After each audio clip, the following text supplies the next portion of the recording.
አዳም ዕውቀት ያገኘው የት ነው? ሰንበት ትምህርት ቤት አይደል? መናገር የቻልከው የት ነው? ሰንበት ትምህርት ቤት። ድምጽ የተሞረደው የት ነው? ሰንበት ትምህርት ቤት። መጻፍ የቻልከው የት ነው? የት ባገኘው ጸጋ ነው? ሰንበት ትምህርት ቤት። በቃ ከሰንበት ትምህርት ቤት ውጪኛ ምንድነው? ምንም እኮ አይደለም። አስቡት፣ ሰንበት ትምህርት ቤት ባይኖር ምን እንሆን ነበር? እንደውም ሰው ይሄ ዓለም የሰራችንን ስሪት እንደገና አፍርሶ የሚሰራን ሰንበት ትምህርት ቤት አይደለም?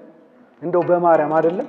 በዚህ ማንም መጥቶ ይሞግት። ሰንበት ትምህርት ቤት ይሄ የዓለም ስሪታችን ፈርሶ እንደገና የምንሰራበት ቤት ነው። እግዚአብሔር ደግሞ ምን ሰጥቶናል? መክሊት አልሰጠንም? ስለዚህ ምን በኋላ ምን ያለ መክሊታችሁን ሳትሰጡ እንዳትሞቱ ጥያቄ አለ። ማቴዎስ ምዕራፍ 25 ላይ